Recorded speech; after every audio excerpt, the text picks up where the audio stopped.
সব কিছুর মধ্যে নোংরামি, ভ্রষ্টতা এবং কপটতা জাতিকে উপহার দেওয়া ছাড়া আওয়ামী লীগের রাজনীতিতে আর কোনো কিছু খুঁজে পাবেন না।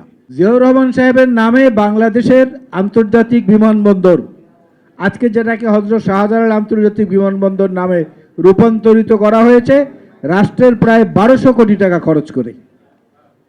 এই নামটি এসেছিল শহীদ জিয়াউর রহমান বীরুত্তমের শাহাদাত বরণের পরে জাতীয় সংসদে যে আলোচনা হয়েছিল, সে আলোচনায় সরকারি দল বিরোধী দল মিলে সর্বসম্মত সিদ্ধান্তের মাধ্যমে যে ঢাকা এয়ারপোর্টের নাম করা হবে জিয়াউর রহমান আন্তর্জাতিক বিমানবন্দর।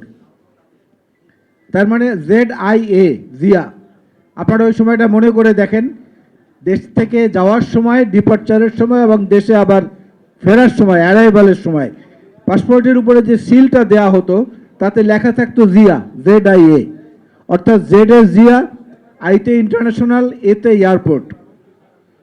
সেই নামটাকে সরিয়ে দিয়ে প্রথম জিঘাংসা পূরণের চেষ্টা করলেন ফ্যাসিবাদী তৎকালীন যিনি ছিলেন সেই নেত্রী। এরপরে হযরত শাহজালাল আন্তর্জাতিক বিমানবন্দর যে নামটা দেয়া হলো, এই নামটার পেছনে একটা উদ্দেশ্য ছিল, খারাপ উদ্দেশ্য ছিল। ZIA, জিয়া মানে যেতে আসতে ঘোষণা, এবং সিলের উপরে নামটা, অর্থাৎ জিয়াউর রহমানের নামটা স্বয়ংক্রিয়ভাবে বাংলাদেশের মানুষের পাসপোর্টে চলে আসতো অন্য কোথাও যাতায়াত করতে গেলে পরে। এই জিনিসটা হাসিনার সহ্য হয়নি, যে কারণে তিনি প্রায় 1,500 কোটি টাকা খরচ করে নামটা পরিবর্তন করলেন। বর্তমানে যে নামটা আছে, এই নামটা কোনো সম্মান, শ্রদ্ধা কিংবা ভক্তি সহকারে দেয়া হয় নাই। এই নামটা দেওয়ার পেছনেও একটা কূটবুদ্ধি, খুব দূরদর্শী একটা চিন্তা কাজ করেছে। হযরত শাহজালাল আন্তর্জাতিক বিমানবন্দর, ইংরেজিতে একটু নেন,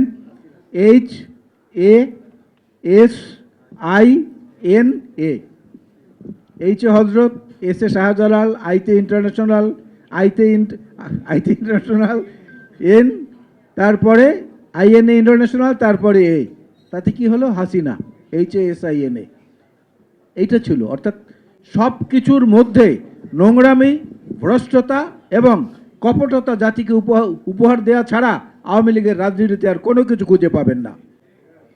জিয়াউর রহমান শুধু স্বাধীনতার ঘোষণা করেছেন তাই না, মুক্তিযুদ্ধের সঠিক এবং নির্মোহ ইতিহাসে দেখবেন জিয়াউর রহমান হচ্ছেন প্রথম ফোর্সেস কমান্ডার মুক্তিযুদ্ধের। অন্য যারা তারা পরে এসেছেন, 2.5 মাস পরে অন্য ফোর্সগুলো গঠিত হয়েছে। জিয়াউর রহমান প্রথম সেক্টর কমান্ডার, এর প্রায় 2 মাস পরে অন্য সেক্টরগুলো গঠিত হয়েছে। অর্থাৎ সব দিক থেকেই তিনি এগিয়েছিলেন, সর্বদিক থেকে।